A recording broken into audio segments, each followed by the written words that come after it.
Hello everyone, welcome to Microsoft Excel professionals. আমি Apte Iftesham and আজকে আমরা শিখব তিনটা খুবই simple functions called upper, lower ও প্রপার।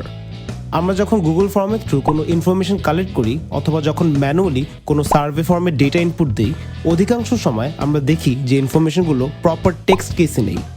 এর মানে হলো কোনো লেটার হয়তো ক্যাপিটাল ফর্মে রয়ে যায়, আবার কোনো লেটার হয়তো স্মল লেটার, অ্যান্ড সব মিলিয়ে অনেক ইনপুট মাঝে মাঝে ব্যবহারযোগ্যই থাকে না। আমাদের সামনে লাস্ট ভিডিও লিস্টটাতে নামগুলো ঠিক তেমনই ইমপ্রপার কেস দিয়ে ইনপুট দেওয়া হয়েছে। যেমন সেল A13-এ দেখতে পাচ্ছি যে নামটা উল্লেখ করা আছে সেটা কোনোভাবেই গ্রহণযোগ্য নয়। হেন্স আমরা এখন তিনটা ফাংশনের থ্রু আমাদের প্রবলেমগুলো সলভ করব। প্রথমেই সিলেক্ট করছি সেল B4 এবং ইকুয়ালস টু সাইন দিয়ে লিখছি আপার। ট্যাব বাটন প্রেস করে ফাংশনটা সিলেক্ট করলেই আপনারা দেখবেন এই ফাংশনে আছে মাত্র একটা আর্গুমেন্ট, অ্যান্ড এর ফলে আসলে এই তিনটা ফাংশন এতটাই easy to apply.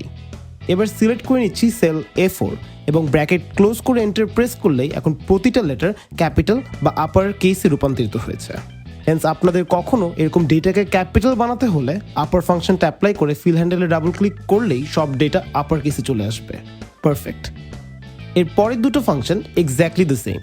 Haynes cell C4-এও লোয়ার ফাংশনটা দিয়ে আমরা সেম জিনিসটাই অ্যাপ্লাই করলে আপনারা পাবেন প্রতিটা ওয়ার্ড লোয়ার কেস বা স্মল লেটার্স দিয়ে।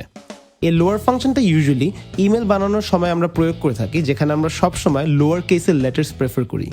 ফাইনালি সেল D4 একটা ইকুয়ালস টু দিয়ে লিখছি প্রপার ও আগের সেলটা সিলেক্ট করে আপনারা এন্টার প্রেস করলেই ফুল নামটা এখন প্রপার কেসে চলে আসছে। প্রপার কেস মানে হচ্ছে প্রতিটা ওয়ার্ডের প্রথম লেটার থাকবে ক্যাপিটাল ও পরের লেটারগুলো থাকবে লোয়ার কেসে। এই কেস ফর্মে কিন্তু আমরা আমাদের ইউজুয়াল ডেটাগুলোকে মডিফাই করে রাখি। হেন্স প্রপার ফাংশনটা খুবই গুরুত্বপূর্ণ। তো this is all for this video. Next ভিডিওতে আমরা শিখবো কিভাবে লেফট, রাইট ও মিড ফাংশনস ইউজ করে ভিন্ন টেক্সট বেসড ডেটা আমরা এক্সট্রাক্ট করে আনতে পারি। So thank you for tuning in and I wish you all the best in your journey to becoming an Excel expert. Have a nice day.